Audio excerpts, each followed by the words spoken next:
नमो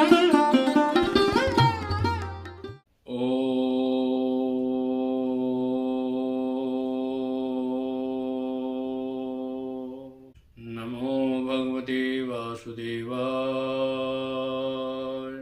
आप सभी माँ भगवती के कृपा से प्रसन्न रहें, खुश रहें। मैं माँ भगवती के चरणों में सदा आप सबों की तरफ से प्रार्थना करता रहता हूँ। माँ भगवती परम्बा जगत जननी जगदम्बा के चरणों में कोटि कोटि वंदन एवं नमन। साथ में यथायोग्य आप सबों के लिए माँ भगवती का आशीर्वाद आप सबों पर कृपा बनी रहे, आप सबों पर उनका आशीर्वाद बना रहे, आप सब खुश रहें।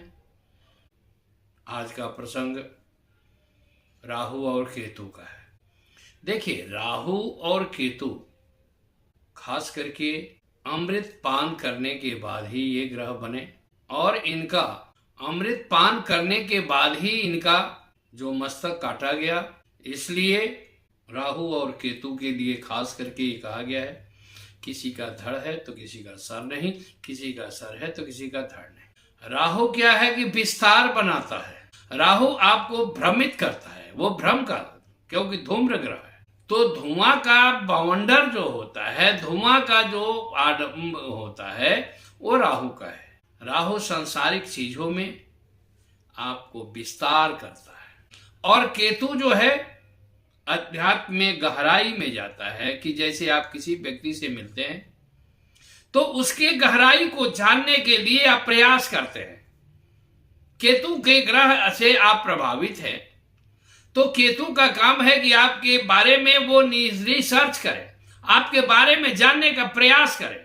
लेकिन राहु करता है क्या? राहु उसको विस्तार कर देता है, क्योंकि केतु जो है सो संकुचित करके एकदम, जैसे आप गड्ढा जब बनाते हैं तो विस्तार में लंबा चौड़ा नहीं करते, वो गड्ढा करते हैं। तो केतु जो है सो खास करके अध्यात्म के मामले में, पूर्व जन्म के मामले में, आपकी कृत्य जो कर्म है उसके बारे में वो परिपूर्णतया आपको छानबीन करके आपको जानने का प्रयास करता है। कारण कि केतु को बृहस्पति ग्रह जो है संचालित करता है।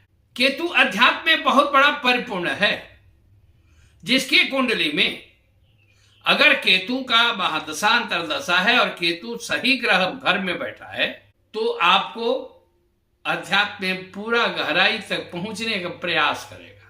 अगर वही चंद्रमा के घर में बैठा है, शुक्र के घर में बैठा है, या इन सबों से संपर्क है, संबंध है, तो आप सपोज करिए कि अगर कर्क राशि में केतु बैठा है तो मातृभाव से, मामा के पक्ष के या माता से आपको दूर कर देगा। शुक्र के घर में बैठा है, शुक्र की दृष्टि है, शुक्र का साथ है, तो स्त्रियां जरूर आपके पास आएगी, लेकिन आप उससे विरक्ति दे देगा, क्योंकि केतु खास करके विरक्त बनाता है, आसक्ति नहीं देता है, और राहु आसक्ति बनाता है, सांसारिक वस्तुओं से लगाव रखता है।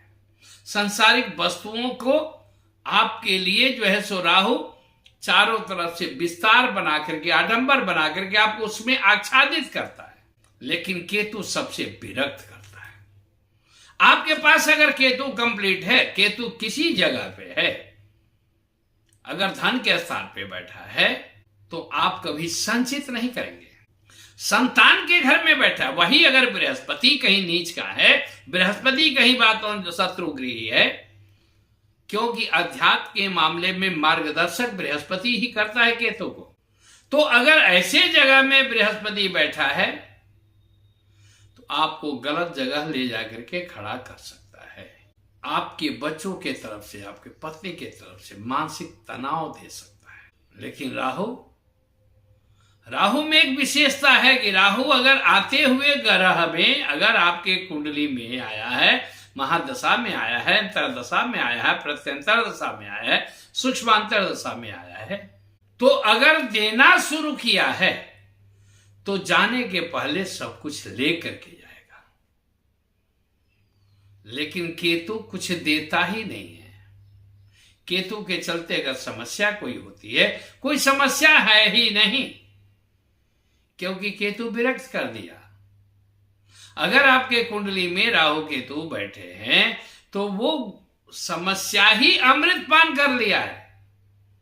और अमृत पान करने का मतलब सब, एक समस्या खत्म होगा, दूसरा समस्या पैदा होगा, दूसरा खत्म होगा, तीसरा आएगा, तीसरा खत्म होगा, चौथा आएगा। ये जीवन का रफ्तार है, ये जीवन के मार्ग में है। लेकिन राहु आपको सांसारिक संबंधों से जोड़ता है।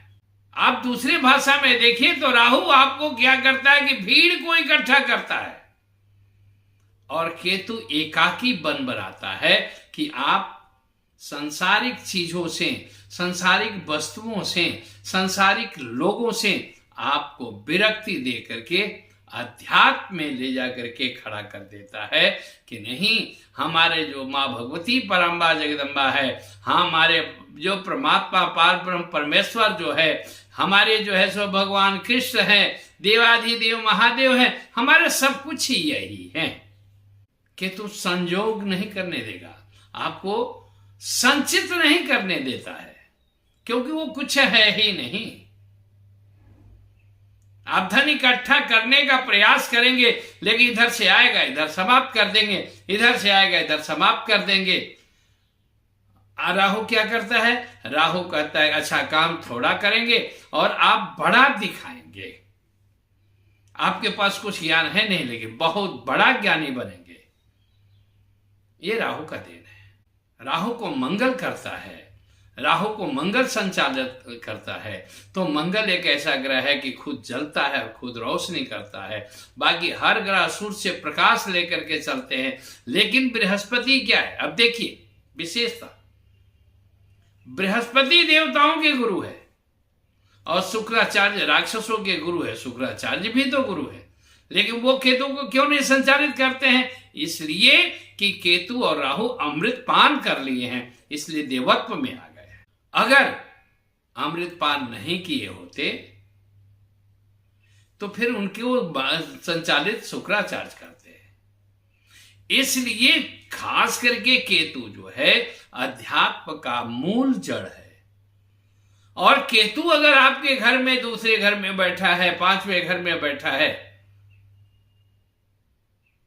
नौवें घर में बैठा है, राहु केतु का संयोग, क्योंकि राहु जहां पर केतु बैठा है उससे सातवें घर में जो है सो राहु बैठा है। एक दूसरे का सामंजस्य है, एक दूसरे को साथ लेकर के चलना है। अकेला केतु भी कुछ नहीं कर सकता है, क्योंकि केतु के पास पहुंचने के लिए राहु का मार्ग जरूरी है। राहु को मार्ग अपनाना, क्योंकि राहु का काम है भ्रम फैलाना, भ्रमित कर देना, आडंबर में डाल देना। इसलिए शनि का जो है सो संयुक्ति होती है, शनि का युग होगा, शनि का जो मार्गदर्शक है, क्योंकि शनि के ये दोनों गाइडेंस है। और शनि का राशि क्या है? कुंभ है और मकर है।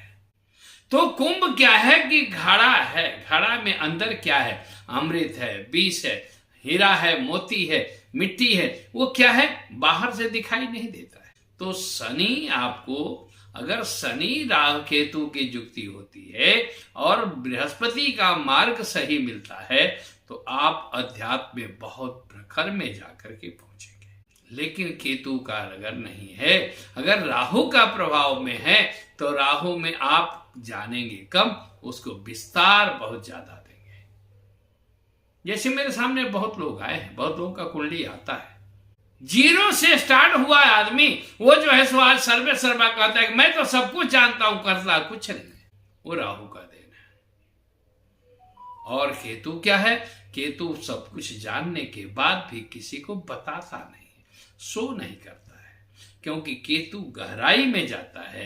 केतु का, जब आपका केतु का प्रभाव आप पर रहेगा, आप उसकी दृष्टि से हैं, आप उसके महादशा अंतरदशा प्रत्यंतर दशा में जब आते हैं, तो आप किसी भी चीज को मूल जड़ तक छानने का प्रयास करेंगे। और केतु अगर आपके कुंडली में सही है, तो इसका मतलब पूर्व जन्म में भी आप कोई साधक थे, आप कोई साधना करने का प्रयास किए थे, जो अधूरा है वो आज पूरा करने के लिए आप हैं।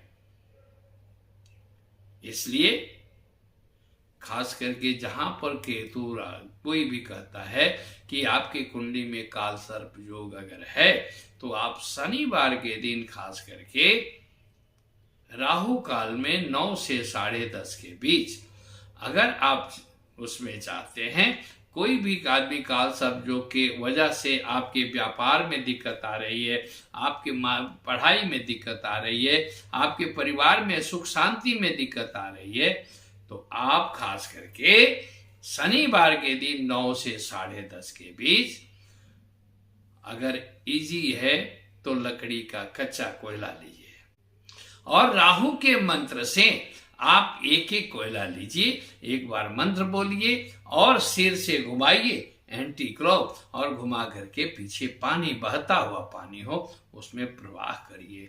आप 3 बार से 7 बार करेंगे, आपको राहु का प्रभाव खत्म हो जाता है। आपके काम में जो अड़चने हैं, आपके परिवार में जो अशांति है वो दूर हो जाती है। केतु का है तो केतु खास करके जो है सो केतु सबसे बड़ा, ये कहा गया है कि छाया ग्रह होते हुए भी छोटा ग्रह है, तो आप है उनका बहुत बड़ा गहराई संबंध, तो आप इसलिए अगर उसको प्रसन्न करना चाहते हैं तो आप बकरी को जो है सो कोई काला उड़द दान में डाल दीजिए या काली गाय मिल जाए उसको काला उड़द भोजन कराइए शनिवार के दिन, आपका बहुत बड़ा फायदा होगा। आपके जीवन में बहुत से अड़चनें साफ होगी। लेकिन केतु से अगर पीड़ित ज्यादा है, आपको कोई आचार्य, कोई ज्योतिषी कहता है केतु आपके लिए बहुत खराब है, क्योंकि शनि की युक्ति जब तक नहीं होगी तब तक राहु के पास नहीं जाएंगे, और राहु के पास नहीं जाएंगे तो मार्ग राहु से होकर के ही केतु के पास जाता है। तो केतु के पास जाने के लिए, क्योंकि वहां पर जाने में कठिनाइयां हैं, केतु के पास आसानी से आप नहीं जा सकते हैं, क्योंकि राहु भ्रम फैला देगा, राहु आपको भ्रमित कर देगा। क्या को आप किसी आचार्य के पास गए, किसी के पास गए, कहे कि महाराज मैं ये काम करना चाहता, कहे कि क्या बवाल पड़े हो, आप मेरे को दे देना मैं कर दूंगा, नहीं, यही राहु करता है। तो राहु अगर बाई चांस गुरु द्रोह भी बनाता है, क्यों कि आप कुछ है नहीं, लेकिन आपको अपने विस्तार देखना है कि मैं तो सब कुछ जानता हूं, मेरी पत्नी सब कुछ जानती है। बृहस्पति ही केतु को आगे अध्यात्म में ले जाता है और मोक्ष का कारण भी केतु बनता है, लेकिन मोक्ष का ऐसा नहीं है, क्योंकि शंकराचार्य ने कहा है कि न मोक्षस्याकांक्षा भव विभव वांछा पिचन में न विज्ञानापेक्षा सस्य मुखे सुखेक्षा न पुनः। हे माँ भगवती परम्बा जगदम्बा, मुझे संसार का सुख नहीं चाहिए, मुझे मोक्ष नहीं चाहिए, मुझे चाहिए तो सिर्फ आपका नाम लेना चाहिए, अध्यात्म में परिपूर्ण होना चाहिए। आप उसके लिए केतु की प्रधानता होती है और केतु को आप प्रसन्न करें, केतु को मान करके चले और माँ भगवती की कृपा रहेगी। आप सब खुश रहें, आप सब सुसंपन्न रहें। संभवतः मैं प्रयास करूंगा कि 7 से 8 के बीच में मैं लाइव आऊं। अगर वो निःशुल्क होगा, जिसकी जो समस्या है वो हमसे संपर्क कर सकता है, लाइव में मैं बात करके उसके समस्या का समाधान करूंगा। ये है कि वीडियो कॉल पर जो आपका कॉल जाता है, जो संपर्क करने का है, उसी नंबर से आप संपर्क कर सकते हैं। आपको स्क्रीन में जो है नंबर जाएगा, उससे वीडियो कॉल पर आप बात कर सकते हैं। आपके समस्या का समाधान कर दिया जा सकता है। संभवतः आप सब प्रयास करें, जुड़ने का प्रयास करें, कोई चार्ज नहीं है। कल जो है सो आपको फोन से आप बात करेंगे वीडियो कॉल पर इसलिए कि मैं आपका फेस देखूंगा, आपका आवाज सुनूंगा, तो आपके लिए कुछ न कुछ उपाय बताऊंगा। धन्यवाद। जय माँ भगवती परम्बा, जय जगदम्बा। आप सबों को कल्याण करे और आप सब सुखी रहें, आप सब सुसंपन्न रहें। धन्यवाद। जय माँ जगदम्बा।